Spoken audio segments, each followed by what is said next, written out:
Everyone ఈ వీడియోలో గిట్‌లో బ్రాంచెస్‌కి example అనేది చూద్దాము. లాస్ట్ వీడియోలో నేను బ్రాంచెస్‌లో యూజ్ చేసే కమాండ్స్ లిస్ట్ అనేది చూపించాను. ఇప్పుడు వీటితో ఎగ్జాంపుల్ అనేది చూద్దాము. నేనిక్కడ ఒక ఫోల్డర్‌ని వీఎస్ కోడ్ ఎడిటర్‌లో లోడ్ చేశాను. అండ్ టెర్మినల్‌ని కూడా ఓపెన్ చేస్తున్నాను. ఇక్కడ ఈ ఫోల్డర్‌లో ఒక ఫైల్‌ని క్రియేట్ చేస్తాను. test1.txt అని ఒక ఫైల్‌ని క్రియేట్ చేస్తున్నాను. Text file. ఇక్కడ మనం ఏ టైప్ ఆఫ్ ఫైల్స్‌తోనైనా వర్క్ చేసుకోవచ్చు. ఇప్పుడు దీన్ని గిట్ రిపాజిటరీ కింద కన్వర్ట్ చేయాలంటే మనం ఏం చేయాలి? గిట్ ఇనిట్ అనే కమాండ్ యూజ్ చేయాలి. సో, మనం ఈ కమాండ్ ఇవ్వంగానే డిఫాల్ట్‌గా ఒక బ్రాంచ్ అనేది క్రియేట్ అవుతుంది. దానికి నేమ్ మాస్టర్ కానీ, మెయిన్ కానీ ఉంటుంది. డిఫాల్ట్‌గా నేమ్ అనేది. అవి చూడాలి అంటే బ్రాంచెస్ మనం ఏం చేయాలంటే గిట్ బ్రాంచ్ అనే కమాండ్ ఇవ్వాలి. అక్కడ మన రిపాజిటరీలో ఏవైతే బ్రాంచెస్ ఉన్నాయో అవొస్తాయి. కానీ ఇక్కడ ఏమీ రావట్లే. ఎందుకు అనంటే మనకి కమిట్స్ అనేవి లేకపోతే ఆ బ్రాంచెస్ ఇక్కడ లిస్ట్ చేయదనమాట ఈ గిట్. సో, చేంజెస్ అనేవి యాడ్ చేసి నేను ఇక్కడ ఒక కమిట్ అనేది చేస్తున్నాను. థిస్ ఈజ్ టెస్ట్ ఫైల్ అని చెప్పి సమ్ కంటెంట్ అనేది రాసాను. సో, ఇప్పుడు దీంట్లో ఒక కమిట్ అనేది యాడ్ చేద్దాము. దానికన్నా ముందు మనం స్టేజింగ్ ఏరియాలోకి యాడ్ చేయాలంటే గిట్ యాడ్ డాట్ తర్వాత కమిట్ ఇనీషియల్ కమిట్ అని చెప్పి ఇనీషియల్ అని ఇస్తున్నా. సో, నేనిప్పుడు గిట్ బ్రాంచ్ అని ఇస్తున్నా. మనకేమొచ్చింది? మాస్టర్ అనొచ్చింది. అండ్ ఇంకో స్టార్ కూడా చూపిస్తుంది.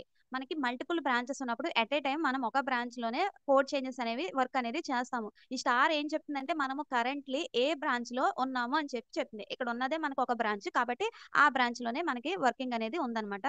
ఇప్పుడు మనం కొత్త బ్రాంచ్ క్రియేట్ చేయాలనంటే కమాండ్ ఏంటి? గిట్ బ్రాంచ్ నేమ్ ఏదో ఒకటి ఇవ్వాలి. డెవ్ లేకపోతే ప్రొడక్షన్ ఇలా ఏదో ఒక నేమ్ అనేది ఇచ్చుకోవాలి. సో, ఇక్కడ కొత్త బ్రాంచ్ అయితే క్రియేట్ అవుతుంది. కానీ ఆ బ్రాంచ్‌లో వర్క్ చేయాలి అనంటే మళ్ళీ మనం ఏం చేయాలి?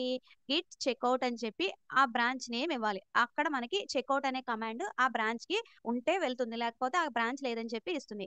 సో, ఇప్పుడు మనం ఎట్ ఏ టైమ్ బ్రాంచ్‌ని క్రియేట్ చేసి ఆ బ్రాంచ్‌కి కూడా వెళ్ళిపోవాలి అనంటే మనం ఏం కమాండ్ యూజ్ చేయాలంటే git checkout -B branch name. ఇక్కడ బ్రాంచ్ నేమ్ ఏదైతే ఇస్తామో అది కొత్త బ్రాంచ్ క్రియేట్ అయ్యి ఆ బ్రాంచ్‌కి స్విచ్ అవుతుందన్నమాట.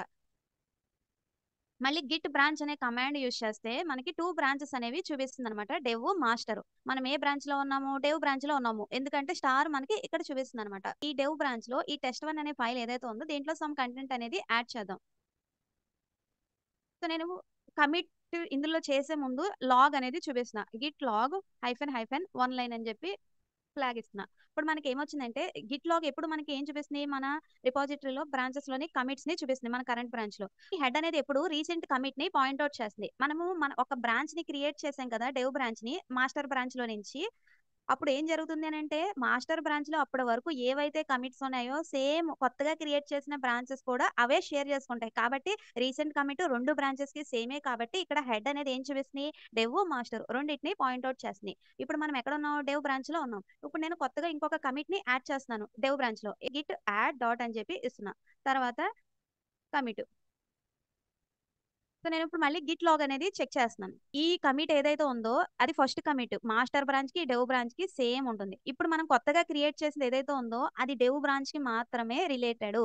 అండ్ హెడ్ అనేది ఇక్కడ మనం ఏం పాయింట్ ఔట్ చేస్తుంది? డెవ్ బ్రాంచ్‌ని పాయింట్ ఔట్ చేస్తుంది. అండ్ రీసెంట్ కమిట్ డెవ్ బ్రాంచ్‌లో ఇప్పుడు మనం చేసిందనమాట. గిట్ చెక్‌ఔట్ అని చెప్పి మాస్టర్ బ్రాంచ్‌కి వెళ్తున్నా. అక్కడ ఏమన్నా చేంజెస్ ఇక్కడ చేసినవి వచ్చినాయా రాలేదో చూద్దాం. గిట్ చెక్‌ఔట్ మాస్టర్ అని చెప్పి ఇస్తున్నా. మాస్టర్ బ్రాంచ్‌లో ఆ ఫైల్‌లో ఒక లైనే ఉంది. మనం కొత్తగా యాడ్ చేసి కనిపించలేదు. సో, ఎందుకంటే అది మనం వర్క్ చేసింది డెవ్ బ్రాంచ్‌లో. మాస్టర్ బ్రాంచ్‌లో కాదు. ఇలానే రియల్ టైమ్‌లో ఒక కొత్త బ్రాంచ్ క్రియేట్ చేసి మన application related functionalities, features develop చేసుకొని ఎప్పుడైతే మనం డెవలప్ చేసిన కోడ్ అనేది పర్ఫెక్ట్ అని అనుకుంటామో అప్పుడు మనము మెయిన్ బ్రాంచ్‌కి మెర్జ్ చేస్తాం. మనం డెవ్ బ్రాంచ్‌లో ఏదైతే సమ్ లైన్ రాసామో దాన్ని మెర్జ్ చేసేద్దాం. దేంట్లో? మాస్టర్ బ్రాంచ్‌లో. మెర్జ్ చేయాలంటే ఫస్ట్ మనం ఎక్కడికెళ్ళాలి? మాస్టర్ బ్రాంచ్‌కి వెళ్ళాలి. ఎందుకు? నేను డెవ్ బ్రాంచ్‌ని మాస్టర్ బ్రాంచ్‌లో మెర్జ్ చేయాలని అనుకుంటున్నా. కాబట్టి ఫస్ట్ మనము దేంట్లో మెర్జ్ చేయాలో ఆ బ్రాంచ్‌కి వెళ్ళాలి. మాస్టర్ బ్రాంచ్‌కి వెళ్ళాను. ఆల్రెడీ నేను మాస్టర్ బ్రాంచ్‌లోనే ఉన్నాను. ఒకవేళ లేకపోతే మనం ఏం చేయాలి అనంటే గిట్ చెక్‌ఔట్ అని చెప్పి ఆ మాస్టర్ బ్రాంచ్‌కి వెళ్ళాలి. సో, ఇక్కడ మనకు ఆల్రెడీ మాస్టర్ అని వచ్చింది. గిట్ మెర్జ్ అని చెప్పి డెవ్ అని ఇస్తున్నా. సో, ఇప్పుడు మనకేమైందంటే డెవ్ బ్రాంచ్‌లో ఏదైతే మనం కొత్తగా యాడ్ చేసామో అది ఇక్కడికొచ్చేసింది. ఇప్పుడు మనం కమిట్ లిస్ట్ అనేది చూద్దాము. గిట్ లాగ్ అని చెప్పి యూజ్ చేస్తే కమిట్ లిస్ట్ అనేది వస్తుంది. ఇక్కడ మనకి రీసెంట్ కమిట్ ఏదైతే ఉందో అది దేనికి రిలేటెడ్ అంటే మాస్టర్ బ్రాంచ్‌లోను, డెవ్ బ్రాంచ్‌లోను. కమిట్ అనేది ఏం చెప్తుంది? మన వర్కింగ్ డైరెక్టరీలో మన ప్రాజెక్ట్ ఫోల్డర్‌లో ఏవైతే చేంజెస్ చేసామో, ఏవైతే ఫైల్స్ క్రియేట్ చేసామో వాటి యొక్క డేటా అనేది ఆ కమిట్ అనేది రిప్రజెంట్ చేస్తుంది.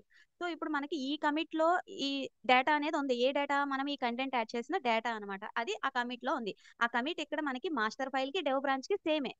గిట్ చెక్‌ఔట్ డెవ్ అని చెప్పి ఇస్తున్నా. ఇందాక నేను కొత్తగా ఒక లైన్‌ని యాడ్ చేశాను. ఇప్పుడు నేను ఆల్రెడీ ఇంతకు ముందు ఉన్న లైన్‌ని రిమూవ్ చేసేస్తున్నాను. సో, అప్పుడు మనకి ఏమన్నా ఇష్యూస్ వస్తాయేమో చూద్దాము.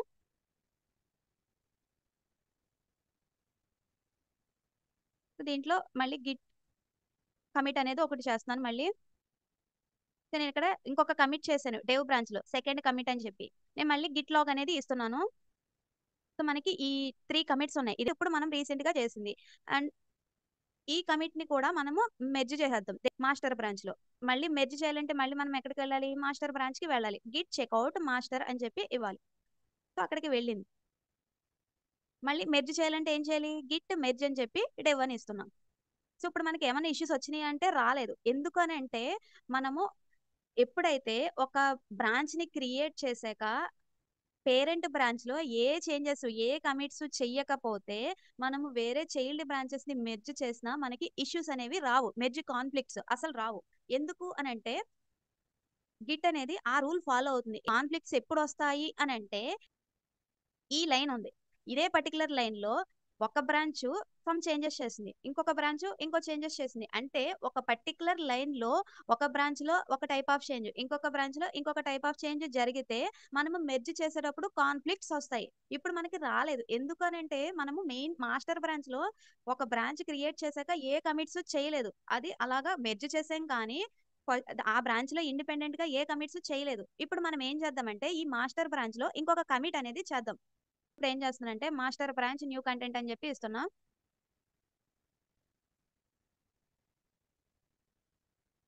సో, దీంట్లో ఇంకొక కమిట్ అనేది చేద్దాము.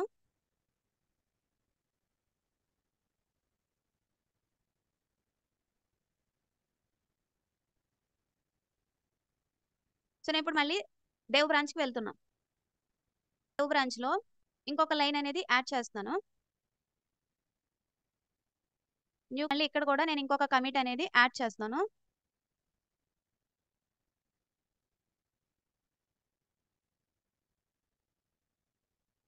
డెవ్ కమిట్ 3 అని చెప్పి ఇస్తున్నాను. ఇప్పుడు మనము ఈ చేంజ్‌ని కూడా మాస్టర్ బ్రాంచ్‌లో యాడ్ చేద్దాము. ఇప్పుడు కాన్‌ఫ్లిక్ట్స్ ఏమన్నా వస్తాయో రావో చూద్దాము. గిట్ చెక్‌ఔట్ మాస్టర్ అని చెప్పి ఇస్తున్నాను. ఇప్పుడు గిట్ మెర్జ్ డెవ్ అని చెప్పి ఇస్తున్నాను. సో, మనకి ఇక్కడ కాన్‌ఫ్లిక్ట్ వచ్చింది. మనకి గిట్ అనేది డిఫాల్ట్‌గా మెర్జింగ్ ప్రాసెస్ దాని లాజిక్ ప్రకారం చేసుకుంటుంది. కానీ ఎప్పుడైతే మనము పేరెంట్ బ్రాంచ్‌లో న్యూ కమిట్స్ అనేవి చేస్తామో, వాటిలో చేంజెస్ మనము చైల్డ్ బ్రాంచెస్‌లో చేసిన చేంజెస్‌కి వేరియేషన్ ఉంటే అంటే ఆ బ్రాంచ్‌లోనూ, ఈ బ్రాంచ్‌లోనూ సేమ్ ఫైల్‌లోనూ, సేమ్ లైన్‌లోనూ చేంజెస్ అనేది చేస్తే అప్పుడు మనకి కాన్‌ఫ్లిక్ట్ అనేది ఒస్తుంది. ఇక్కడ మనకి అదే కాన్‌ఫ్లిక్ట్ అనేది వచ్చింది. ఈ కాన్‌ఫ్లిక్ట్స్ అనేవి ఎలా రిజాల్వ్ చేయాలో నెక్స్ట్ వీడియోలో నేను ఎక్స్‌ప్లెయిన్ చేస్తాను. అండ్ ఇప్పుడు ఒక బ్రాంచ్ అనేది మనకి డెవలప్‌మెంట్ అయిపోయింది. టెస్టింగ్ అయిపోయింది. మెర్జ్ చేసాము. ఏం ఇష్యూస్ లేవు అని అనుకుంటే, ఆ బ్రాంచ్‌ని డిలీట్ చేసేయాలి అని అనుకుంటే మనం ఏ కమాండ్ ఇవ్వాలి అనంటే Git branch -d branch name అనేది ఇవ్వాలన్నమాట. ఇక్కడ గిట్ బ్రాంచ్ అనిస్తే మనకి 2 బ్రాంచెస్ అనేవి చూపించినాయి. ఇప్పుడు మనము డెవ్ బ్రాంచ్ డిలీట్ చేసేయాలి అని అనుకుంటున్నాం. గిట్ బ్రాంచ్ -d అని చెప్పి డెవ్ అని ఇస్తున్నాను. ఎర్రర్ వచ్చింది. ఎందుకనంటే ఆ కొత్తగా క్రియేట్ చేసిన బ్రాంచ్ కంప్లీట్‌గా మెర్జ్ చేయలేదు అని చెప్పి మనకి వచ్చిందనమాట. జనరల్‌గా మనము ఒక కొత్త బ్రాంచ్‌ని క్రియేట్ చేసాక అది పేరెంట్ బ్రాంచ్‌లో మెర్జ్ చేయకపోతే మనకి డిలీట్ చేసేటప్పుడు ఎర్రర్ అనేది వస్తుంది. అసలు మెర్జ్ చేయకపోయినా అది డిలీట్ చేసేయాలి అని అనుకుంటే ఈ -d అనే ఫ్లాగ్ అనేది చూపిస్తుందనమాట. స్మాల్ డి అని ఇస్తేనేమో మెర్జ్ చేసాకే ఆ బ్రాంచ్ డిలీట్ చేయగలుగుతాం. -d అని ఇస్తేనేమో ఆ బ్రాంచ్ మెర్జ్ చేసినా చేయకపోయినా డిలీట్ అయిపోతుందనమాట. సో, నేను మళ్ళీ గిట్ బ్రాంచ్ అనే కమాండ్‌ని ఇస్తే ఇప్పుడు మనకి ఓన్లీ మాస్టర్ బ్రాంచే చూపిస్తుందనమాట. నెక్స్ట్ వీడియోలో నేను కాన్‌ఫ్లిక్ట్స్ గురించి ఎక్స్‌ప్లెయిన్ చేస్తాను. Thank you for watching.